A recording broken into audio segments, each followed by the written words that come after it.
Hey guys, this is Jason This is Douglas. Adam MacArthur, voice of Yuji Itadori. This is Derek Snow, the voice of Shinra Kusakabe. This is Phil Parsons, voice of Kenny the Ripper Ackerman. It's Merc Nguyen. You're watching Voice of the Heroes.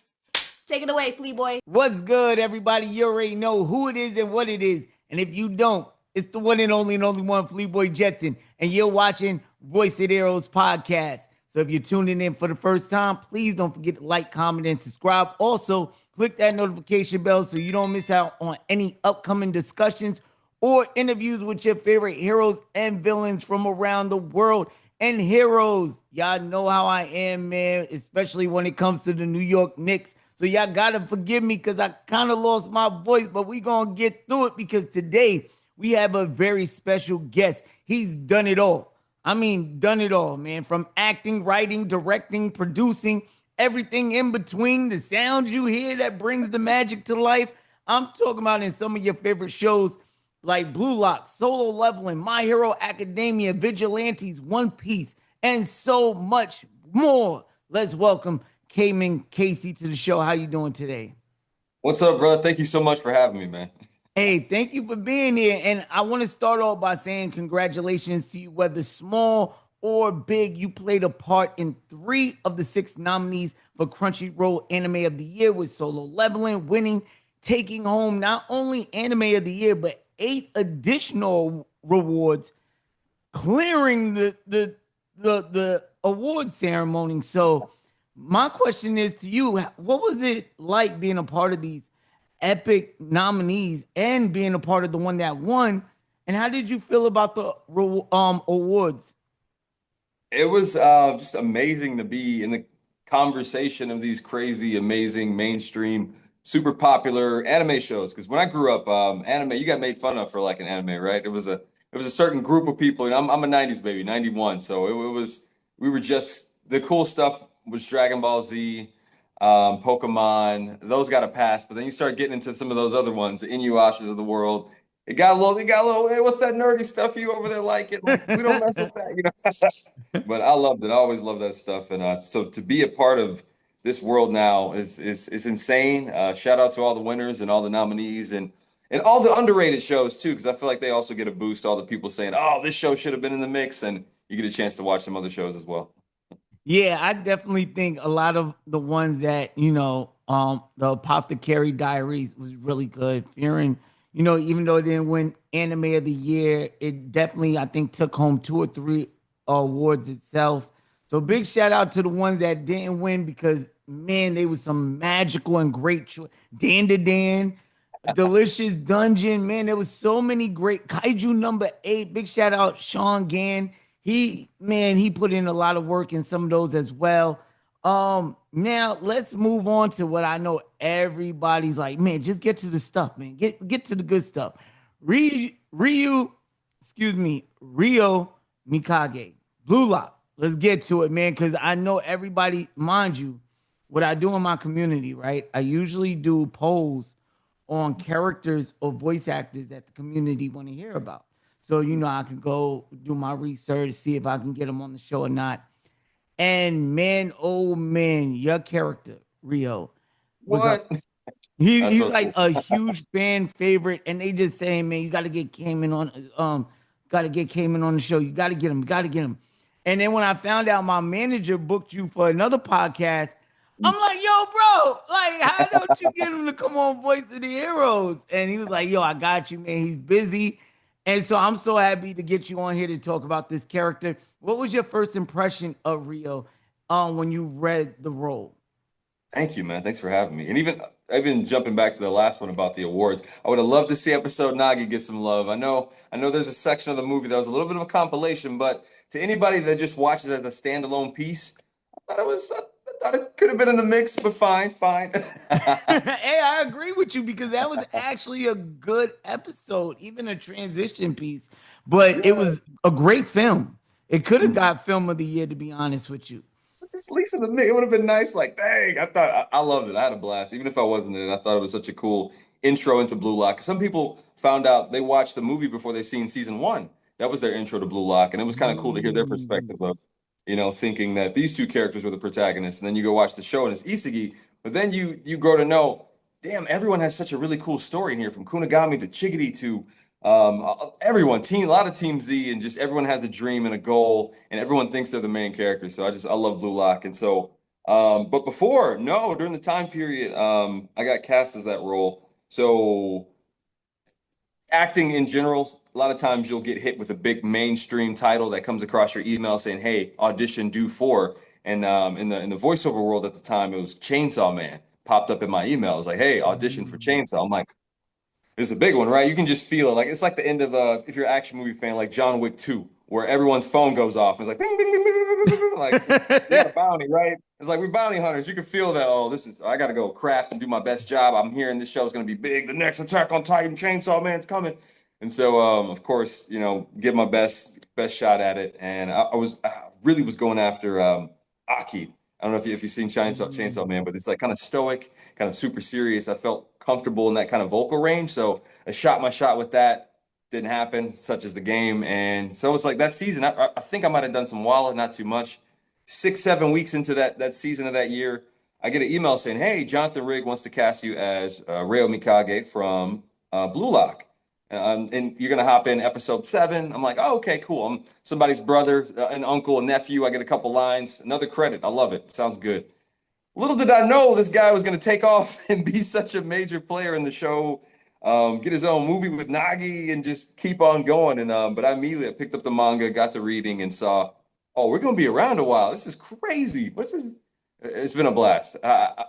Maybe it's imposter syndrome, but sometimes I think if Crunchyroll knew how big the show was, I don't even know if I'd have got a chance to audition for it. So I feel like, to me, I'm like, I stole that one. I stole that role. I'm not gonna lie, it took the community by storm. Now, manga readers knew how good it was gonna be from the jump, because especially if you've been on this channel for a while, y'all know K. Dot the God has been preaching about Blue Lock before the anime came out. And he told me, about Dan to Dan.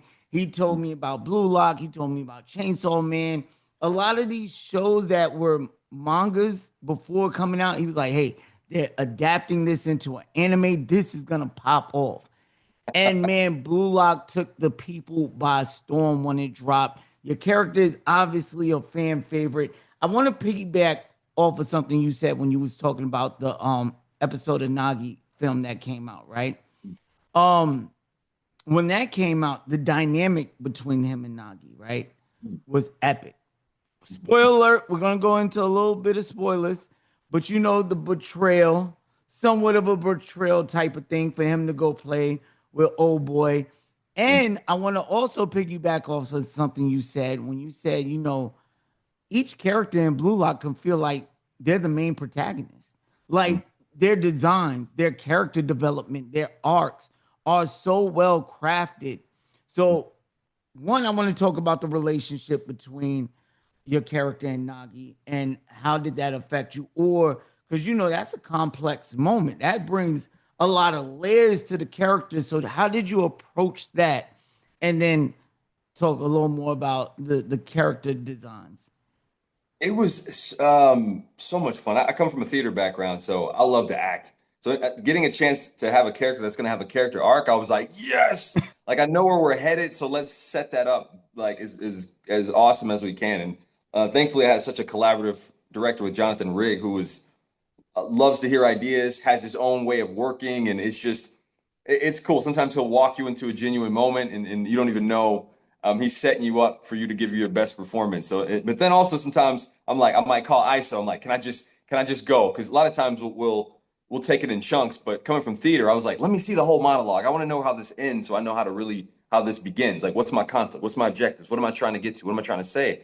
And so just finding the different playing styles, man, I was like, this is fun. I love working with Jonathan and finding so many fun moments. And he's a video game player. He's a manga reader. He's well versed in all the cool nerd stuff, like we all are. And so he'll hear something and like, hey, like even in the movie, I might be getting off here, but it was one line. It was like, I say, "Hey, Zantetsu, show him your moves," and that could have just been delivered like that. "Hey, Zantetsu, show him your moves." But he's like, "No, let's play off the Super Smash Captain Falcon." He's like, "Do it, go for it." He's like, "Show him your moves," like just throwing little things like that into the movie, because these are high schoolers having fun, right? And they're having a blast. and then they're getting their butts kicked, and now they're taking it personal. Now their feelings are hurt. Now they're crying, and like these are real emotions. Sometimes they can look like grown men, but no, they're having fun. They're corny. They're trying things. Their voice is cracking. Sometimes, you know, he pulled off a rematch. Like it's just so. It was so much fun to play with the golden retriever side of Reo when he's having a good time, and then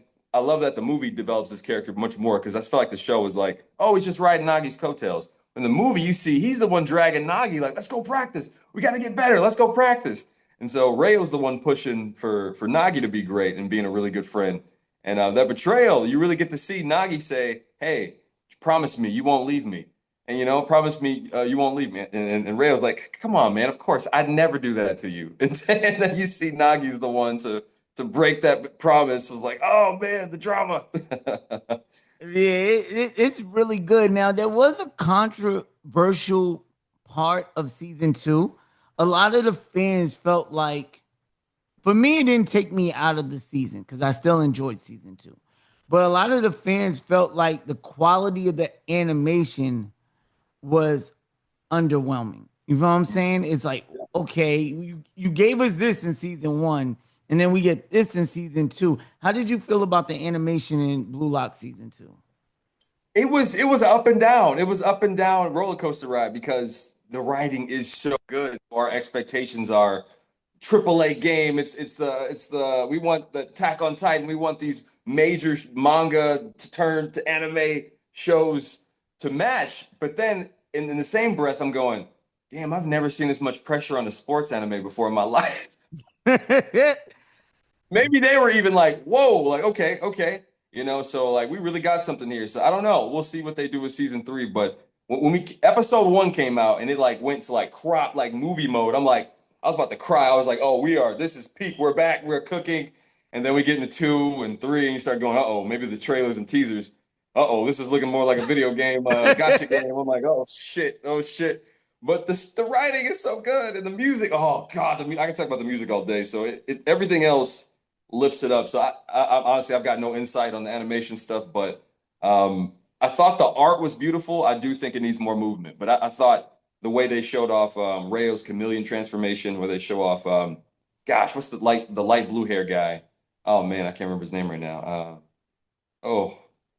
Killing me. I can't remember the light blue, but when it shows his ice moment or when it gets into the last, I know what you're talking about. Yeah. What is his name?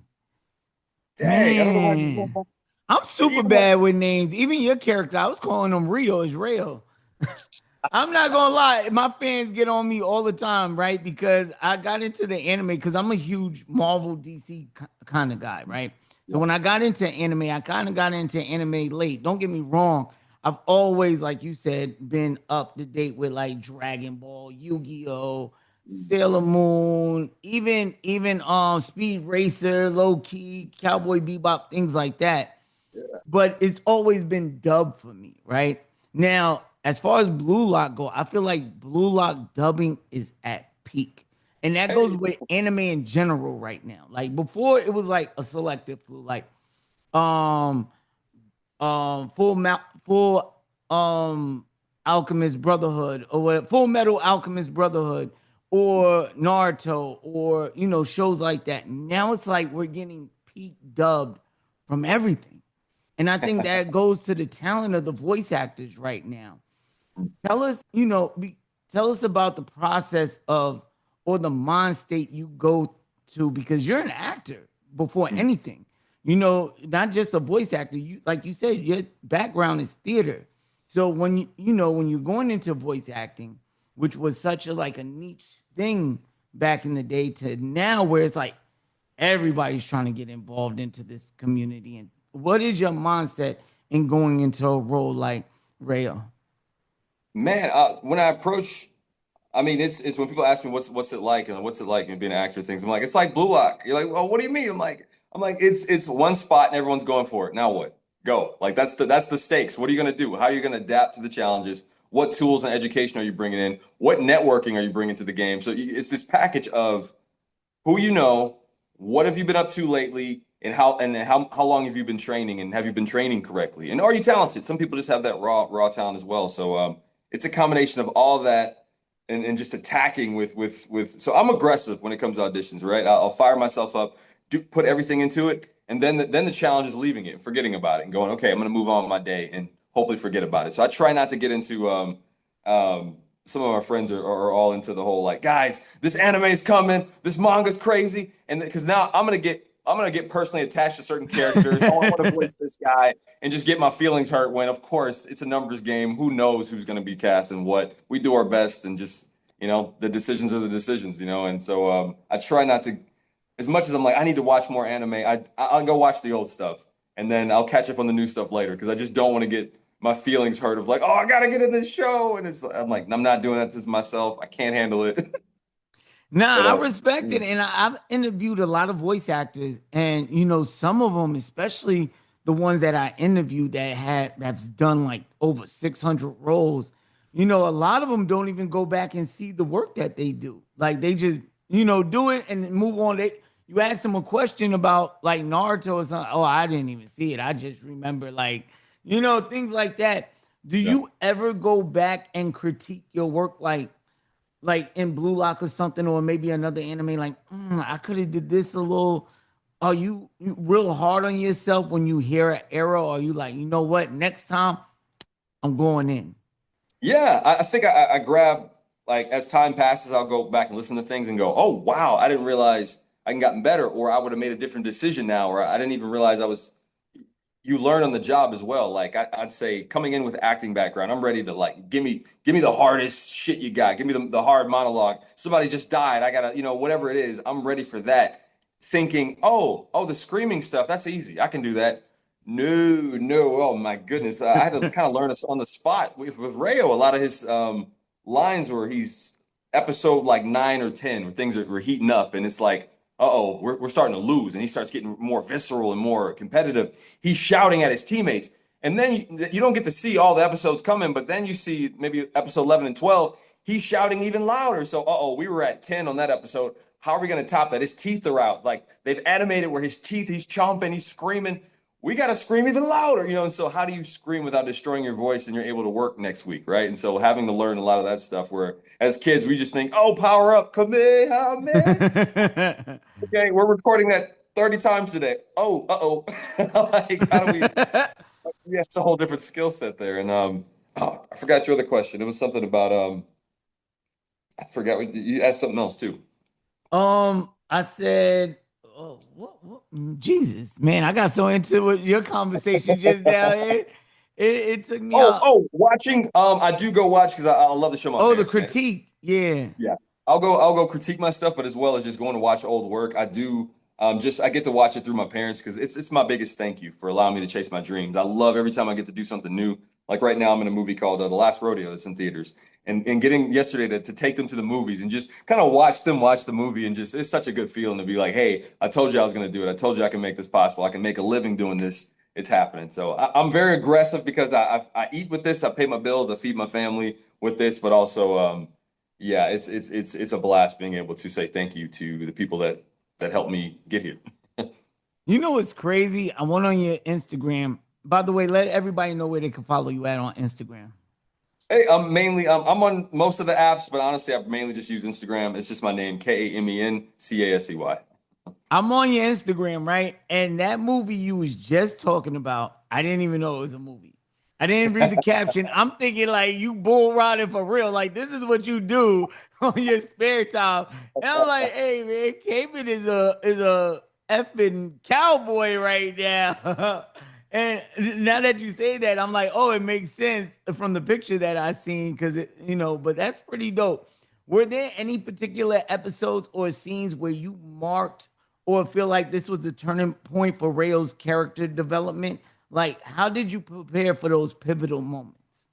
When I found out, because we get to watch, we can read the manga for sure. Like, but also you don't know how many chapters they're going to use and things like that. And so getting a chance to watch an episode or two ahead to see where we're going is definitely the game plan and strategy that I use a lot of times that we all use. There's no big professional thing.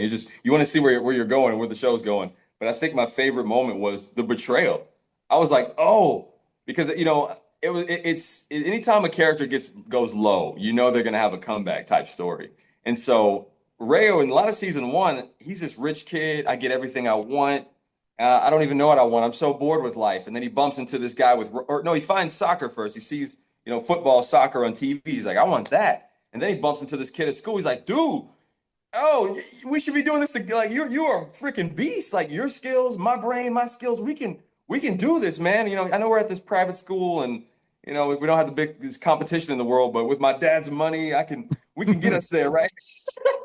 And then he gets everything he wants, and then he starts to lose. And I think that's what starts to make it more relatable. As much as I love, one of my favorite lines is the other team scores and they're like, hey, Reo, are you mad? He's like, no, I just me and Nagi picked up soccer 6 months ago, and I don't want to stain on our perfect record. And it's like 6 months. I think Igaguri, he's like, oh, 6 months? These guys are killing us. They've only been playing for 6 months. And it's like, how can you root for somebody who just rolled out of bed and is the best at something, right? So I love to see the breakup. Then he lose, almost gets eliminated. And it's like, now it's like the Phoenix Rising. Like, okay, are you going to be your own man now? What are you going to do? And so I love that in season 2, we get into like, you keep losing. What are you going to do about it? This is such a great show for kids. I just think it's the way I was drawn to Dragon Ball Z and having to train because the Saiyans are coming or the bad guys are coming. We got to work hard so we can fight them. We might not be ready, but we're going to give everything we got. And this kind of captures that for me as an adult now. I'm like, oh, I love this. Adapt, change with the changes. What are you going to do? I love that. I love shows that have deeper meanings and messages, not only for ourselves, but for the youth as well. That's pretty dope. Now, lately, especially with voice actors, conventions are becoming bigger and bigger and, are basically becoming like a whole new revenue for money, right? Now, this could be a good thing sometimes and a bad thing because sometimes it's not the money, it's the fans. Right? The fans go to the conventions and a lot of things happen. Did you ever go to a convention and have an awkward moment with a fan? Or was it all love? I mean, it comes with the territory. I think, different. I'm naturally an introvert. So, I mean, it's always draining my social battery, trying to hang in there. I hang in there as long as I can because I want everyone to have a good experience. My goodness, it was one couple. They came or friends. I'm not sure. They drove 11 miles to see me and some of the other Blue Lock cast in Anime Central out in Chicago. And I was just want to give everyone the best experience possible. So I can't believe people are doing that, and I appreciate it so much. And occasionally you'll get some people who but you don't know what they're going through, right? So I try to make sure everyone I treat everyone respectfully and don't kill me. I don't want to. Like I don't have, just try to safety, safety reasons as well. You just want to, treat everyone kindly. Don't give anyone a bad experience. But I'll even do you one even different is that people are wanting to become voice actors because they want a table at a convention as well. So that can be a little interesting to see the people getting it for, I can't say the wrong reasons. I mean, but a reason that's going to make it tough for you to have longevity. Everyone hates to hear that, like, oh, go get, education, take classes, these things. They're like, oh, that's the slow way. I'm like, the slow way is actually the fast way because you're going to be here longer. Like, I'm not going anywhere. Like, if I go away for 2-3 years in anime or whatever, I'm over at commercials. Okay, commercials, I'm over in TV, and TV's not going. I'm over at movies, and now I'm back in anime. Like, I've because of the training, because of the awesome teachers and professors that I've had, have combining all that has allowed me to have longevity and to do this for a living. But if you just want to be at the conventions to sign, you want people to want your autograph, cool. But like, work that backwards now. Okay, if I want that, how am I going to get there? I need to go get educated so I can be good at the thing so people can, but my friend got in it and he didn't take any classes. How many people have got in it that way? I mean, it might have worked for Buddy, but how long is Buddy going to be around? Because I've seen a lot of those guys come and go. And it's just, I see a lot of these young guys, they just want the one thing. In anime, it's so much fun, but there's commercial VO, there's audio books, there's video games, there's all these other ways to use your voice. That's where the money at, them commercial VOs and audio books. And that's also the hardest thing to do, especially the audio books, man. You gotta have patience and dedication for them things, man. I talk to some voice actors, I bring up audio books, they like, So Like, how much a page? How much a word? Like those add up. That money adds up. yeah, so that's pretty dope. What do you think, because I know you get a lot of fans, hey, can you put this on there or whatever the case may be? For one, who's their favorite character that they come to see you for? And two, what's their favorite quote that they ask you to sign? For me, it's definitely Reo would be the one I get the most love for, and occasionally, which surprised me, Kyoya Nagi from Sign of Affection, which was a romantic show, which got nominated. I was so happy to see that they got some love. I usually judge a show by how many times it's been rated on the Crunchyroll app, and to see Sign of Affection, a romantic slice of life, like 12, 13 episodes, almost at 100K of people like review. I was like, wow. I mean, it was a beautiful show, so I was so happy to see outside of the big action shows like the Solo Levelings of the world that that's gonna work. But it's so cool to see the slice of life stuff happen too. But favorite quote from Sign of Affection, I think it would be you're cute in every way, because it's usually someone romanticizing the characters. Like they love Kyoya. And from Reo, it's been changing. Season 1, it might be I want a treasure that's mine, or it might be blow their minds, genius. But now season 2's dropped. I mean, he's got some long ones where it's like, no longer am I the jack of all trades, I'm the master of them all. Or introducing my new play style, the chameleon. Which one's your favorite out of those? I think in real life, I am such a jack of all trades. Like, as you were thankfully, like, or I'm so grateful that, I mean, you're listing the stuff that I've done in this short life so far. But I feel like a jack of all trades. I feel good at everything, but I don't feel masterful or great at everything. So it was so cool for Reo to go from the jack of all trades to feeling like, you know what? I'm going to be the master of being average, like, or being like 99 overall at everything. I can't exceed Swiss 100. Army knives are the best type of people to have around you, man. For real, Yeah. for real. They can They're do saying, it like, all. Anything you need covered. He's a midfielder, right?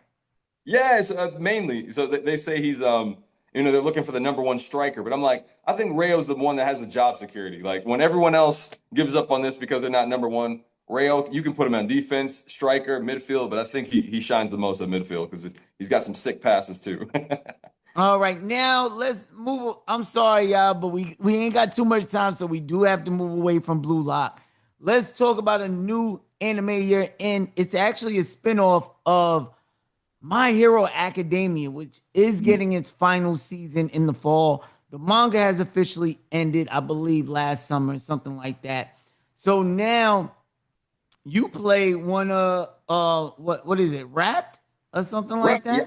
that? You play Rapt, and I'm like, interesting. I like to see the diversity in characters that you're bringing. I love to see that in your catalog. Tell us a little bit about the show and your character Rapt. Now, me personally, as of recording, and mind you, y'all, this is like after Memorial Day weekend. This is like the Tuesday after that. That's why I sound like this, man. Including the Knicks game. I can't stress that enough. But I seen about 2 episodes.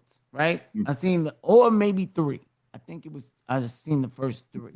And I'm like I told you, I'm a dub kind of guy, so I progress as the dub progresses. So let us know a little bit about your character in the show. Yeah, I mean, just like I was talking earlier, when like you get those emails for those major shows, everything stops.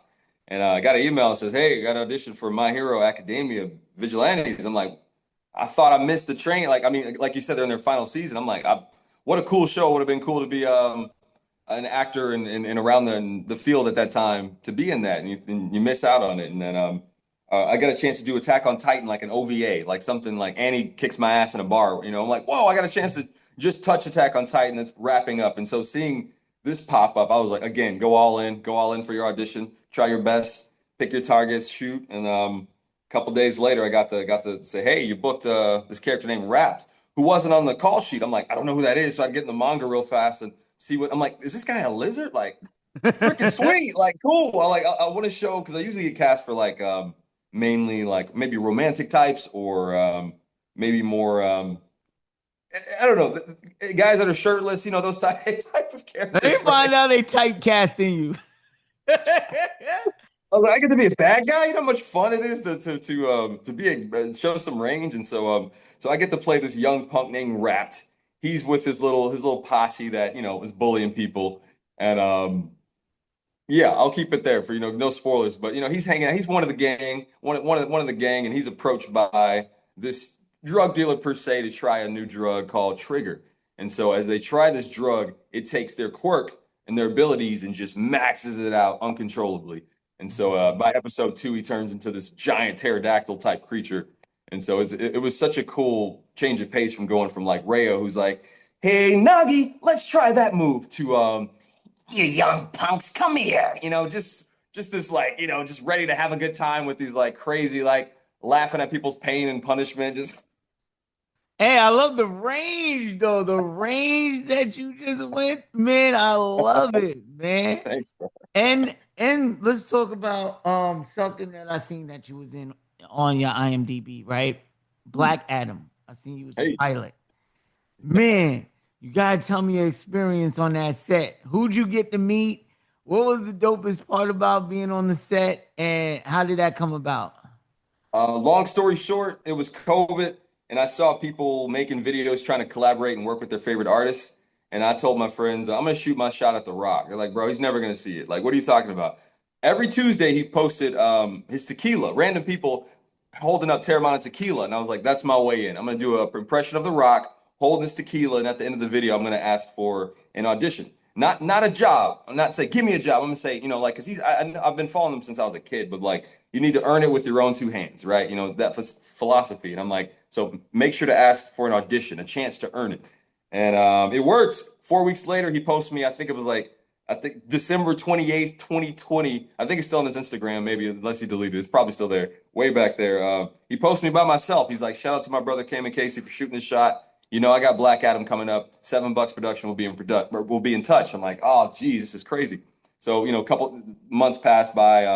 I get contacted, and I get a chance to audition over Zoom with the casting director who's he cast the new Mortal Kombat movie, Flash. Like I'm an action, like you said, I'm a superhero, Marvel. I grew up on all this stuff, and so getting a chance to work with these guys, just cross paths with these guys in this moment was like, this is my destiny. This is my fate. This is what I've been working so hard for, and booked the job. They flew me out to Georgia. We're out there in the sticks, in the trees, and it's only 2 talent working that day. It's me and DJ Dwayne Johnson, and it was just about 6 hours. I got to just hang out with The Rock, and just, man, it was a blast. I didn't want to, you don't want to say the wrong thing. They say don't meet your heroes. He's as cool as he is in all his videos. You can crack some jokes, you can have some fun, and it was so cool to pick his brain and just hanging out with The Rock one day. And now it puts pressure on me where I'm like, now I have to meet you a different way. Like I like meeting people at work. I don't want to be the guy at the table saying, meet you at the table. I want to meet you on set. So that was a dream come true. Now the second dream would be like, I want to get in a movie with them now without his help. Like, hey, remember that kid you helped out, Black Adam? Like, like what? That was just one moment. I just want to see happen before we all get too old. Hey, man, that was a wholesome story. I'm happy for you, man. I was smiling for you just now. That was amazing. And that just shows y'all, man, you got to stay dedicated and you got to stay committed to what you believe in and chase your dreams. Don't let them run from you, man. And that's what I mean about awesome. I love that. That's what I mean about education as well. Because if again the opportunity was there, he said, "Hey, okay, you got your audition. If I didn't do the training and I bombed that audition, womp womp, like it's over." It's like, dang, better luck next time, kid. So that's why I'm saying get education before just oh, I want to do the thing. I'm just gonna buy all the equipment. It's gonna work out. It's gonna be a little bit harder. Hey, no, you're right. Because a lot of these people think voice acting is just, imitating cartoons that they seen coming up with. It's a lot more that goes with that. And even I thought the same. I'm like, but then as you get older, because when you're young, you don't pay attention to the casting, at the credits. You don't pay attention to the talent that's, invested in these characters or whatever. But as you get older and you start to see behind the set scenes or behind what's going on, behind the characters, behind the voices that you love, and you see, like, what I love the most besides doing this, what I'm doing right now, getting your story. I love seeing when y'all in the booth and the emotions that y'all put on when you're recording your lines. Man, that right there got to be the best stuff ever. That's my favorite stuff to see. Now, before we move on from the DC question, because you know that James Gunn got a whole bunch of stuff in the works right now with his new universe, and he's connecting everything. He's trying to connect everything, the cartoons to the movies. He's basically doing what the MCU is doing at this moment, right? He's kicked it off with Creatures Commandos. If you can voice any character in the DC playground, who would it be? Mr. Fantastic. Mm. I think I'm saying that right. I'm bad at names. My memory's getting bad, but black guy. Mr. Terrific. Mr. Terrific. There it is. Terrific. Mr. Terrific. You know, he's martial arts, tech. I mean, he wears the leather jackets. I'm like, damn, if there was a guy or a black Batman. I can't remember the lineage, but I think it's Lucius Fox's son. Maybe gets a chance to be Batman at some point. And I'm like, I would love to make that live action and just Batwing, I think is his name or something like that. Yeah. I might be wrong. Great two choices. I love it. I love it. Now, these next questions are universal. I ask all my guests these questions. They're, you know, these questions are your opinions only. That's all I care about. So they could be, the first one I'm going to ask you, what's your top 5 fictional characters of all time? They can come from books, series, movies, video games. Give me your top 5 fictional characters of all time. They could be, you know, characters that inspired you, that you looked up to, or you just genuinely find funny or love. Who's your top 5? I'm gonna forget somebody, so I'm just gonna shoot from the hip here. It's working on my roof, I guess. I'm gonna go with Wolverine out the gate. That's my guy. I always kind of felt like a Wolverine in the sense of that guy who has leadership qualities, but he doesn't stay in the group very long. He's off to another group. Like he is in the X-Men, but then he's over here in Canada, then he's over here with this group, then he's over here with I always felt I never had a home, but home was everywhere. Home was where you made it, right? And I like a little bit of a loner that has to go and do his thing, but he's around. If you need him, he will be there. I will be there. You call me, I'm there. We might not talk all the time, but I got your back. I'm showing up. But so I'm gonna start with him. Number 2, Spider-Man. I'm gonna go Peter Parker. I grew up with. I love seeing Miles Morales' journey as you know, as I get older. I can't wait to have a kid and show them Miles. But Peter, I loved growing up watching Spider-Man, playing the games, seeing the graphics change from the PS1 game all the way to the PS4 and PS5. Oh my gosh, it was just kid in a candy store getting a chance to grow up with that show and the game and the comics. This young guy, super smart, not the coolest guy. I feel like a lot of us can relate. Like everyone didn't get a chance to be the star quarterback. A lot of us got to be the kid that's trying to find themselves, right? And to get possessed with these superpowers that he can never take credit for. And there's always this sacrifice between like, for me to be the best Spider-Man, I can't be the best Peter Parker. Just that conflict that he has to deal with. And dealing with loss, having to lose someone to be great, is just such a story that can be told. I'm like, why does this work? This guy's in his PJs. He's in his PJs and he shoots webs. This should never work. Why is it so amazing? Because it's just so human. It's just so vulnerable. And every time I return to the Spider-Man world and whatever the heck they're doing with it, it's just so, oh my God, the animated movies that they've done with Miles is just, but okay. I got 3 more. Hey, I love that. And I just want to say something, right? Man, how good is it to be our age right now? Kids will never know what we went through when we was younger, man. From blowing in cartridges to, you know, the generation that they have right now as far as video games, media. Man, we are living our dreams right now when it comes to this stuff. I don't even even with if you were to have a kid, like when we grew up, I had to get home at a certain time and like shows would come on. Like, okay, I'm watching WB. All right, now I'm switching over to Nickelodeon to catch this. Then I'm back over to Cartoon Network. Dexter's Laboratory is coming on. Dragon Ball Z's on. Oh, now we're at nighttime. Disney Channel. I'm watching Lizzie McGuire. I'm watching That's So Raven. Like now they just have. I don't even know how you pick. Like what? I guess they got the streaming stuff now, man. They ain't got to worry about rushing home to make the 3:00 show. You know what I'm saying? They ain't got to worry about waking up Saturday morning to make sure you catch the newest episode of, you know, whatever was coming on that you was watching. So, My joint was the Power Rangers, man. I had to go front. You couldn't tell me I wasn't Tommy Oliver jumping on my mother's couches. But 100%. so give me three more. You got Wolverine, you got Spider-Man. Seems like you're a big Marvel fan. I am. I definitely followed that more. It was just more colorful and exciting to me as a kid. I love spectacle as a kid and still as an adult. Like, show me something in the theaters that I can't do at home. I'm not in the mood to cry today. I don't want to, like, we do that at home. Like, I can watch the news for that. Give me something that makes me go wonder and amazement. But three, I'm going, I just lost it. Who was I about to say?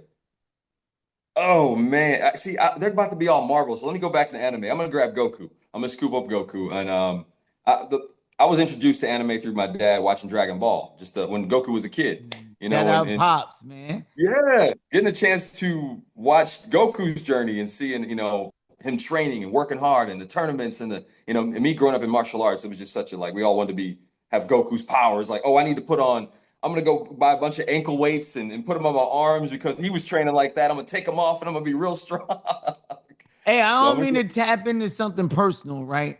Oh, heck yeah. But how does your father feel now? Being that he introduced you to anime and you're in animes now. What's that? Have y'all had that conversation?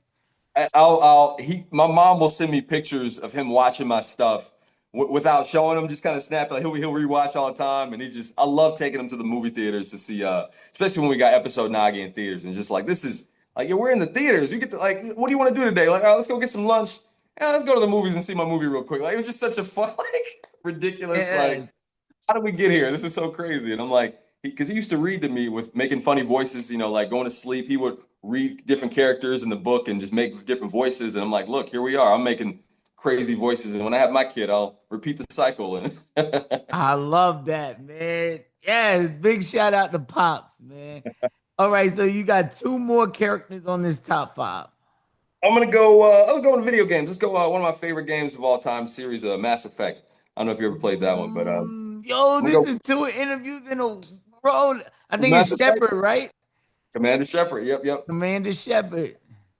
Again, another hero story where it's what are you gonna do? How are you gonna rally everyone together? And also playing BioWare games, I feel like taught me how to socialize in real life. Like, you get to kind of make these decisions with these people in the game, and based on how you respond is how they're going to respond. And so playing those as a kid, you kind of learn that in real life. Like, oh, if I react like this, it's gonna piss this person off or make them happy or make them feel good. And so, but no, Commander Shepard was such an awesome journey. I think it's due time for a new Mass Effect game, man. That PS6 got to drop a new one, man. So I would love to.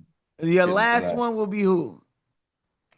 Oh man, I've got myself in a corner here. I got so many honorable mentions. I'm playing. My first video game. Let's go to my first video game ever was Doom. So he doesn't say much, but Doom Guy. I'm gonna grab a random. I'm gonna grab Doom Guy. I'm playing the new Doom right now, and just a total badass. Is it? Like, is it good? It's more of the same, but if you love it, it's fun. It's if you got a nice TV, good graphics, plug it in. 120 hertz. And just go for it. It would be so cool. You get this suit. The world is ending. They say, "Hey, call in the special weapon," and he comes in and it's just like, bring it on. Like, how cool! I would love to be in a movie like that, or like a Devil May Cry, even, like, where you're just this you're small and there's these giant monsters and you're slaying these monsters, or you're just blowing up these demons, like killing devils and killing demons. It's just such a blast. It's like, what's better than killing the devil? All right, now that is the top 5 fictional characters of all time. This one might get a little messy, man, but you only got 4 spots. It could be people who inspired you, people you looked up to. It could be your peers. What's your Mount Rushmore of voice actors? There's no wrong answers. This is your list. I'm gonna get myself in a corner on this one too. I'm coming out the gate with Keith David. Keith David, easy. Let's go. Easy pick right there. That's definitely going. I mean, every show you've ever loved, every show you've ever watched, every game you've ever played, he's right there. He's from Halo to Saints Row to his resume. It's my goodness. All right, Keith David. I'm going Bloom. I'm going Steve Blum. Come on, Cowboy Bebop. Goodness. Wolverine, even one of the characters in Mass Effect. Speaking of Mass Effect, I'm gonna stay there and go Jennifer Hale. She played Fem Shep. She was, if you played as the female as the main character, you would be hearing her acting. And she bodied Blood of Zeus. Yeah. Recently on Netflix. Man, I recommend that show to y'all. Go watch Blood of Zeus on Netflix. It is so good. So that's 3. You got one more. Now I'm in the corner again. You know what? Let's go. No, you know what? I'm gonna stand on business. 10 toes. I'm gonna go Johnny Young Bosch. My go. God, I'm not gonna lie. That is my favorite voice actor. I love that man. Look at that resume. Talking about Power Rangers. I mean, heck yeah, I always want to be a Power Ranger. Then he can swing it over here and go into voice acting and be some of your favorite guys from Dante all the way to goodness, Red Jacket. Trigun. Oh my goodness, just everybody, man. It's just what a resume. So I'm going out the gate with those 4. I know I'm forgetting like everyone. There's probably 20 other people I can throw up there. But But that's a great list, man. I love the list. To be honest with you, man, I love that 4 up against anybody's 4. Let's go. Now, before we get up out of here, right? Because we're coming towards the end of the episode. Are there any upcoming conventions or projects you're able to talk about? So far, I mean, my last convention, ASIN, was the only one I've had, or is the last one on my schedule so far. The last rodeo is out in theaters, but maybe when this comes out, maybe it'll be streaming. It's an amazing, dramatic piece.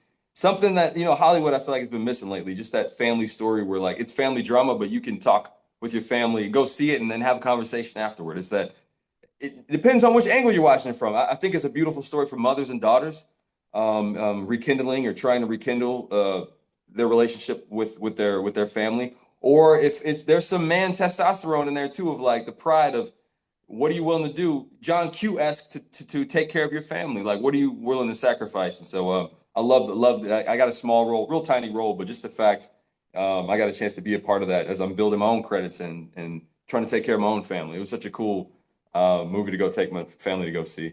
But no, that pretty much everything is either way far away or in the middle of it right now with My Hero. And I'm just wishing for things like maybe season 3 of Blue Lock with the World Cup. That would be just like perfect, just a perfect marriage. But 2026, we'll see what it holds. Hey, man, for all updates, let people know where to find you at.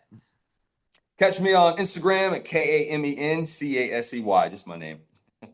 And the links will be in the description below. Heroes, thank you so much for tuning in to another episode of Voice of the Heroes podcast. As always, don't forget to join the Discord and let me know who you would like to see on the show next.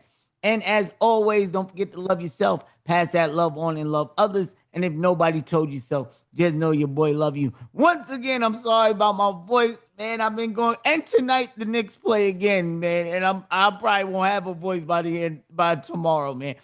So don't forget to like, comment, and subscribe. I'll catch y'all. And remember, the Nintendo Switch 2 giveaway is happening right now. All you gotta do is, like I keep saying, man, like, comment, and subscribe.